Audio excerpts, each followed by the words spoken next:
I no longer think, as I used to, and as probably most people believe, that the girls made a run for it down the creek. The killer took them across the creek on purpose. Also, I believe the police could have solved this case within weeks. It's important to analyze this because, unfortunately, these types of predatory crimes are always going to be with us, and it's really hard to prevent the first attack. It's crucial to solve the crime quickly after the first attack in order to make sure that the predator can do no more harm. Give me a few minutes to see if I can convince you.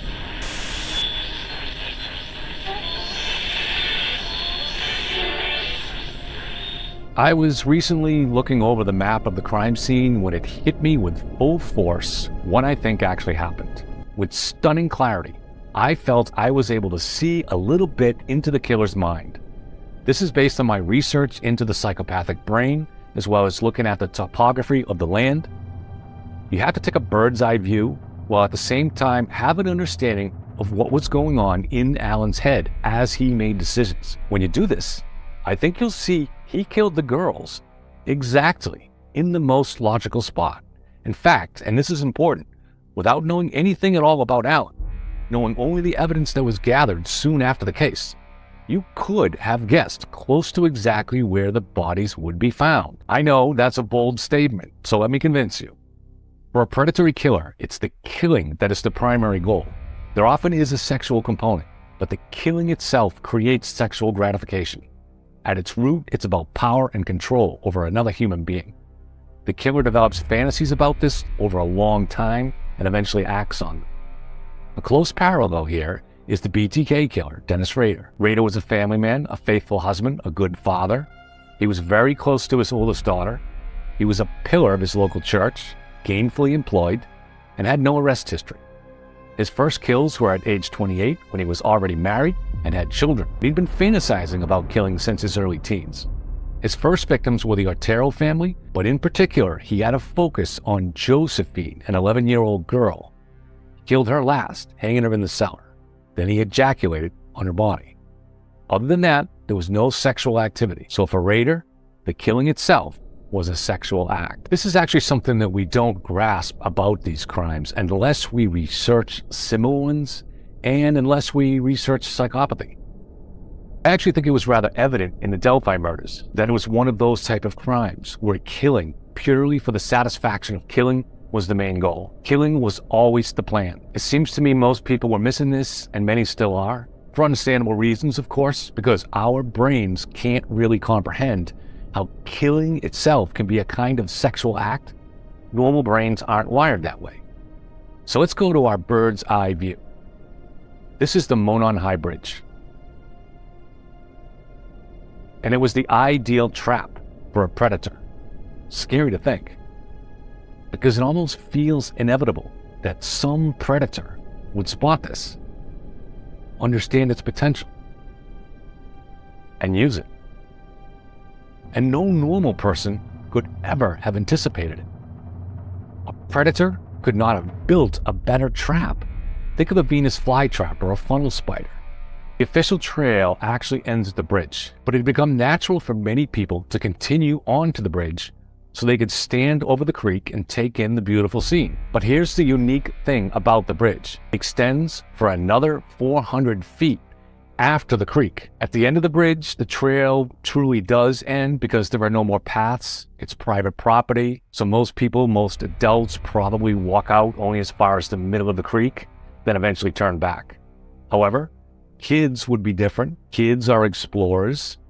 I remember when I was a young kid, my dad was stuck working one summer in a rundown city a few hours from home. We went out to visit once, staying in a cheap motel. Out back was a sliver of woods, and from the hotel room, I spotted a narrow trail entrance. Now, I grew up in a city, no experience of the woods, but that mysterious little opening in the woods drew my attention like moth to a flame. Eventually, my mother succumbed to my pestering, and she took me and my sister down the trail.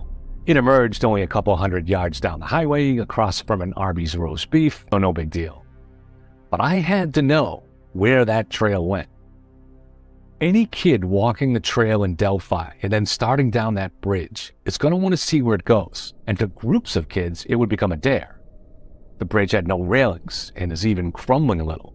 You prove your mettle by crossing it. It fades into the woods on the other end. Mysterious. Moths to a flame. Anyone who spent a lot of time on that trail, as Alan seems to have, would notice this. So my guess is kids usually crossed all the way to the end, while adults seldom, if ever, did. A perfect trap. A dead-end bridge where only kids go to the end. A bridge so long that the far end is mostly secluded and invisible from the front end. On a nice day, when the kids had no school, a predator wouldn't have to wait long for someone to fall into that trap. There's one problem, though. There's nowhere unsuspicious to park a car on that side of the creek. This means you'll have to wade across the creek to get back to your car. The water is very shallow, but it's near freezing in February. Dave Jenkins measured 39 degrees. But you're going to have to cross it, either before or after killing the girls. One way or another, you're walking back to your car with wet feet. So now your primary concern as a creepy predator is selecting the murder location that's most secluded. Take a look at the map. Where is the most secluded spot on either side of the river? You don't want to be seen from the bridge, or the trail, or the nearby private road. And you don't want to be seen from the cemetery. There's no foliage, so the woods are not much of a barrier. Well, what is hard to tell from this bird's eye view, but what you can see if you're on the ground, is that elevation can shield you. You want a little relatively flat working area beneath the slope of the bank, so the ground makes you invisible. Again, put yourself in the killer's mind. You know you have to cross the creek anyway, so why not use this crossing through freezing water to create more terror in the girls, force them to cross it? Remember, the predator's fantasies are about control. He wants to see the terror in your eyes. He wants you to know your life is in danger. He might soothe you at first with lies in order to make you cooperate, but in the last moments, he wants you to know. The terror he creates is the high point of his fantasy. So for example, if he told the girls when he first took them down the hill they were trespassing and he was taking them to the police, this would have made them compliant at first. However, they would have realized this was a lie right when he forced them across that frigid creek. But by then it was too late. So let's go back to the spider waiting outside his snare. He's on the bridge around 1:50. A young adult hiker, Sue, comes along. Maybe he'll abduct her if she crosses the bridge. But he probably prefers a kid, not so much for reasons of pedophilia, but because he figures they're easier to control, and he knows kids usually go all the way to the far side of the bridge. But he sees Sue's reaction, how his presence on the bridge discourages her into turning around. So he gets off the bridge and back onto the trail. Then he spots two underage girls coming. Perfect. Because it's unlikely to ever be a situation where there's a kid walking alone, so 2 is the perfect number. He passes them on the trail, advancing a little to make sure no one else is coming. Then he turns back towards the bridge. Sure enough, the girls are crossing. He's been excited ever since he started getting ready to leave the house, but it's a focused excitement, a hunter in hunt mode. And now that he sees them crossing, dopamine is racing through his body. It's the most alive he's ever felt. But his emotions aren't running away. His emotions don't do that, never have. He's not like normal people. His brain is not normal. He hurries across the bridge to catch up. But he knows their weight because there's nowhere else for them to go. No more paths. He shows them the gun and says, "Guys, down the hill." He takes them left down the hill because that's the direction of his car. He holds one of the girls by the arm, probably the smaller one. They walk along the road until it bends. This is also the narrowest piece of woods to go through in order to reach the creek. He orders them across the creek. Here they start to resist. Here they panic as he orders them into the freezing water, ruining their sneakers. His threats become more severe. He has a firm grip on one of the girls, and he keeps the other right in front of him, right in front of his weapon. They're now crying. They know it's real bad. No one in authority would force them across a creek. He takes them across to a little patch of land that's at a lower elevation. So the land shields them from being seen from the cemetery, which is only about 400 feet away, or from the road, which is about 3 football fields away, or from the far end of the bridge.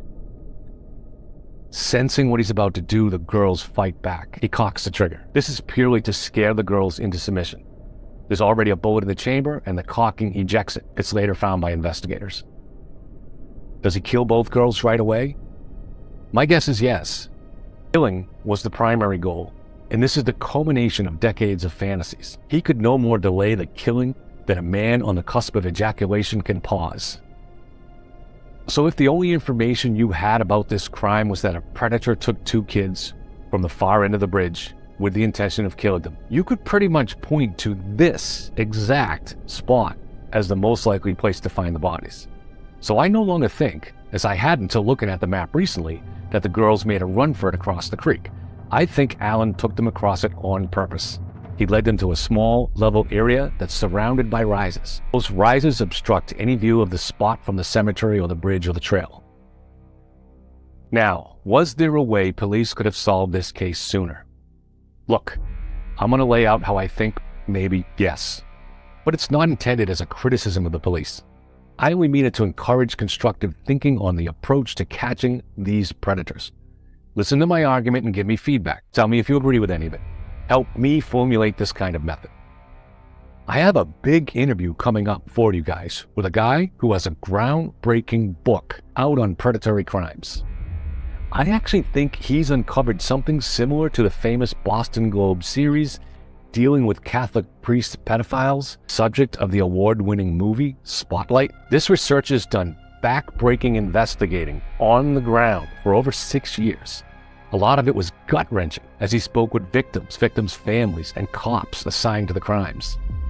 He works for the sheriff's department up here and is a strong supporter of law enforcement. But he also will touch on some big mistakes that are made by police. His heart is fully with the cops because he understands what they go through. So it's not about criticism, it's about trying to improve on methods. Thinking generally about police expertise, I think when it comes to catching criminals with basically normal brains, they do a good job. I hope. But when it comes to predatory killers, I'm not so confident. John Douglas is one of the pioneers of FBI profiling. He's the inspiration for Jack Crawford in Silence of the Lambs. The TV series Mindhunter was based on one of his books. I was recently reading one of those books called The Killer Across the Table, Unlocking the Secrets of Serial Killers and Predators. When discussing the JonBenet Ramsey murder, he says this: no parent without a history of extreme child abuse could possibly and systematically strangle that child to death over a period of several minutes. So he was profiling the killer, and his belief was that the killer doesn't himself have children unless he was a victim himself of extreme child abuse, since no parent could kill like that. He's basically saying start your investigation by looking for someone who has no children of their own. Now, this is perhaps the most famous profiler in the world.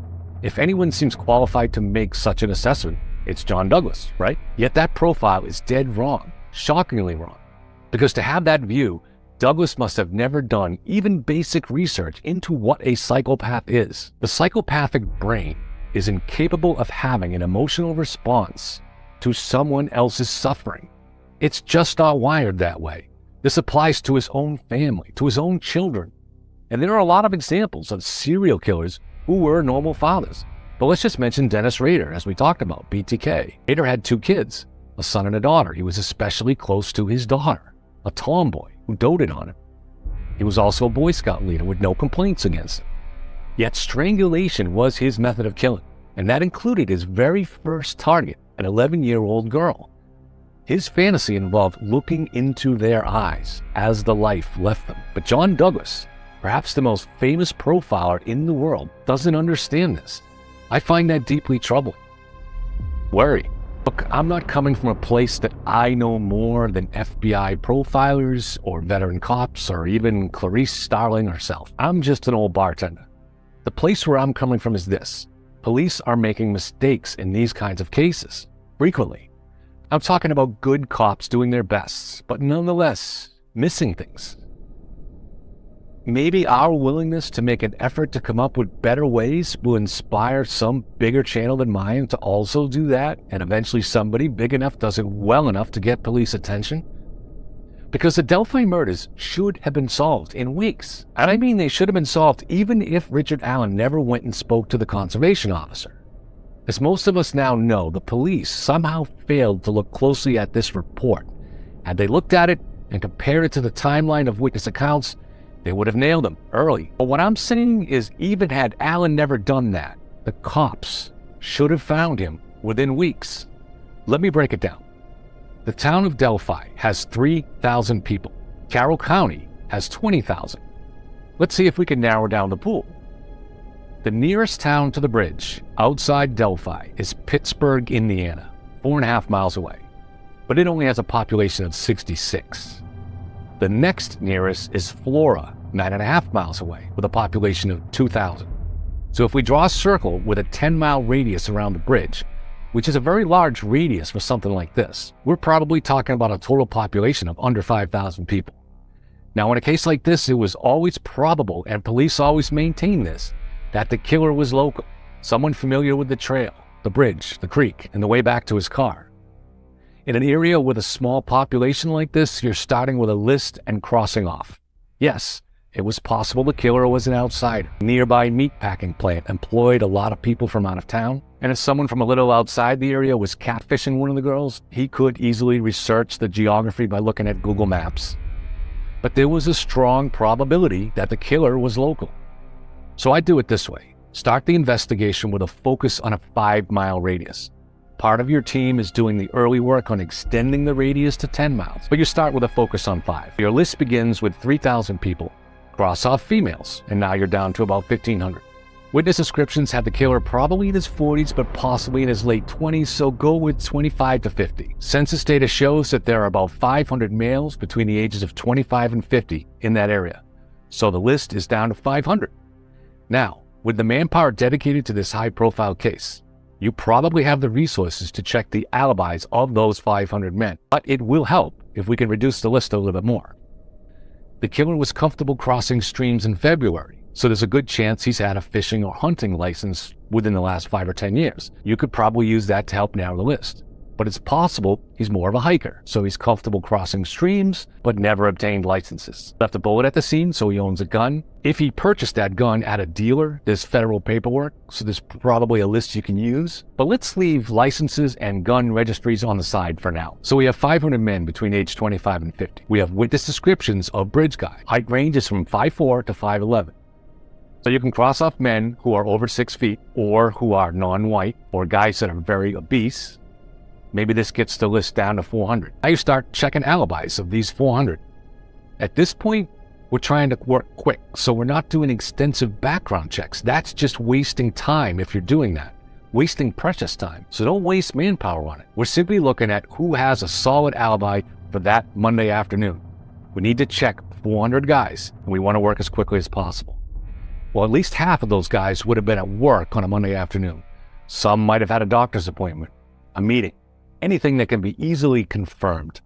I'd guess this would get the list down to probably around 100 men, but let's be conservative and say 200. So now we have a list of 200 men. Now, you go to the description of the vehicle, parked at the CPS building. Within days, police had that description. The descriptions varied, but all of them describe it as dark, either a small SUV or a kind of car with a hatchback like a PT Cruiser, which resembles an SUV. So you can cross off light-colored or red vehicles, pickup trucks, or vans. You need to find out as best you can which of those guys on the list of 200 had access to a vehicle that might match. How many cops were assigned to this case from various agencies? Way over 100. So finding this out is not a challenge. This gets your list down to maybe 100, probably more like 50.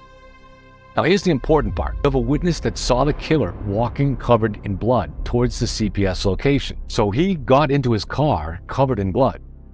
He would have cleaned his car right away after getting home, but trace evidence of the blood would remain and be detectable by luminol. Police spray luminol onto a surface, and evidence of blood, invisible to the naked eye, glows in the dark. The next step is to ask guys left on the list, which is about 50, for permission to spray luminol on their car seat. You have to coordinate this carefully. You want to try to hit everyone on the list more or less at the same time, because word will spread that this is going on, and the killer might try to leave town with the vehicle. The manpower is there to do that. You can at least put an eye on every one of those suspect vehicles at that time. Once you're ready, you start asking the owners of these vehicles for permission to spray the seat with luminol. You'll probably want to do this at night, otherwise you'll have to block the windows. Be right up front with people. You're searching for blood evidence, and that's it. You won't search anything else inside the car. You aren't looking for drugs or weapons. You won't be searching the glove compartment or under the seats. You're just going to open the door and spray the driver's seat and maybe the passenger seat. That's it. Now, there's a fairly good chance the killer will actually let you into his vehicle and do this. But let's say he doesn't, and not everyone will. So let's say maybe 5 people, including the killer, refuse your request. Well, there's a pretty good chance you've now narrowed this down to 5 and your killer is on that list. You watch them very closely. Constant surveillance. Make sure they don't try to get rid of the car. Meanwhile, you look very closely at the guys on that list. Where were they on the day of the murders? Did their cell phones ping near the trail? Do they spend time outdoors? Have they purchased a gun? How close are these remaining guys to fitting the witness descriptions? You interview them again.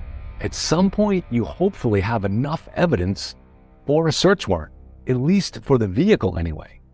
If you have DNA from the crime scene, you can try to get DNA samples from their trash or even just from family members that are willing to cooperate with you.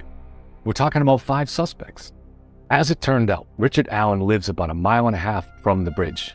If police did what I just described, how does he escape that dragnet? Doug Carter, who seems like a very good man, had an expression he shared with the families. Today's the day. In other words, someday would be the day they could say that because they finally had arrested the killer. But it took almost 6 years, and it should have taken less than 6 weeks to be able to say, today's the day. Okay, thanks guys. Maybe I've missed things or made mistakes. I've never investigated a murder. I've never used luminol. I've never obtained a search warrant. I'm just an old bartender. So go ahead, blow holes in what I've outlined here. I'm a big boy. I can take it. You guys that comment have been awesome. We all make mistakes. We sometimes get some things right. And we all learn together. Now, if you think I've earned it, please wait. Don't finish my thoughts for me. Okay, let's change it up. If you think I've earned a place on your team in your video lineup, please hit the little notification bell. Shit, they changed it. You do have to hit subscribe now in order to hit notify. Okay, let me try again. If you think I've earned it, please hit subscribe and also click notify, the little bell under the subscribe button. I promise not to post more than 20 videos a day, and more likely it's only one every week or 2. This way, if I post a video of hallucinogenic cactus flowers, you won't miss it.